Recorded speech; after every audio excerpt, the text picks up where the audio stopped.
রাজধানীর ভিকারুন্নেসা নূন school and কলেজের প্রথম শ্রেণীর ১৬৯ ছাত্রীর ভর্তিতে দুর্নীতি ও অনিয়মের অভিযোগ তদন্তের নির্দেশ দিয়েছেন হাইকোর্ট।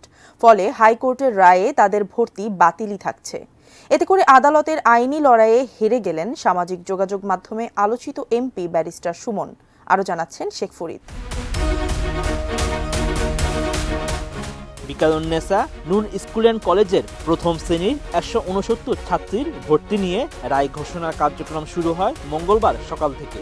মাঝখানে ১ ঘন্টা বিরতি দিয়ে টানা ৩:৩০ ধরে রায় ঘোষণা করেন হাইকোর্ট।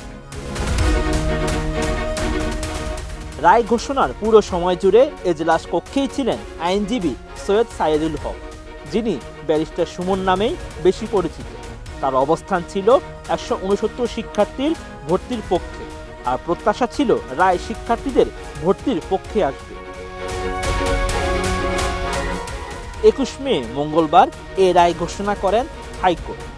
রায়ে রাজধানীর ভিকারুন্নেসা নূন স্কুল অ্যান্ড কলেজের প্রথম শ্রেণীর ১৬৯ ছাত্রীর ভর্তিতে দুর্নীতি ও অনিয়মের অভিযোগ তদন্তের নির্দেশ দেন হাইকোর্ট।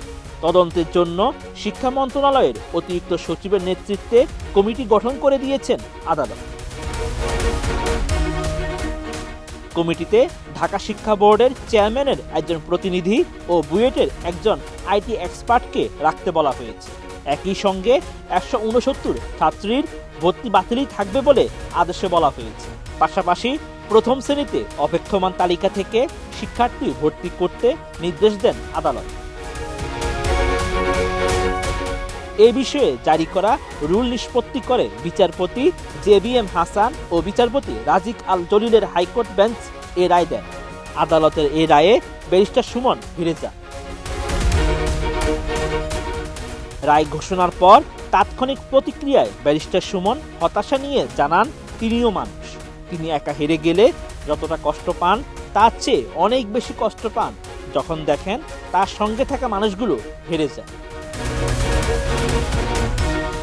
ডিজাইন, এলিগেন্স, বিউটি, সেরা পণ্য সবার জন্য জেভিকো।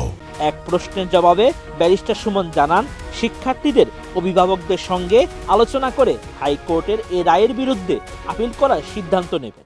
টিকেটে বিমানে খালি যায়, আর পরে টিকিট কিনতে গেলে দেখা যায় অনেক টাকা দাম এক একটা টিকিটের। তা আলটিমেটলি যে জায়গায় হাত দেওয়ার, এই জায়গাটাতে আমার মনে হয় এই জাজমেন্টে আমরা পাই নাই।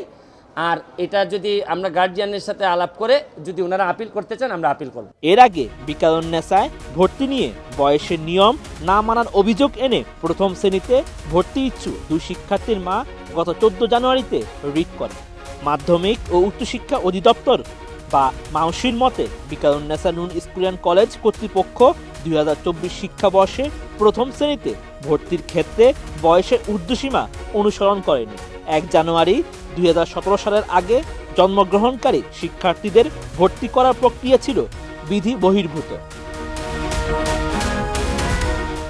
এসব ভর্তি হওয়া শিক্ষার্থীদের মধ্যে 2015 সালে জন্মগ্রহণকারী 10 জন ও 2016 সালে জন্মগ্রহণকারী শিক্ষার্থীর সংখ্যা 159 জন।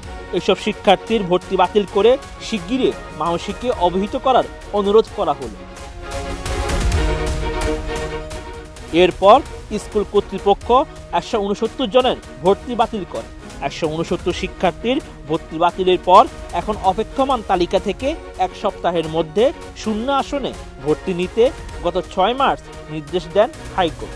ওই আদেশের বিরুদ্ধে ভর্তি বাতিল হওয়া শিক্ষার্থীর অভিভাবক আপিল বিভাগে আবেদন করেন। Sheikh Farid, ATN news.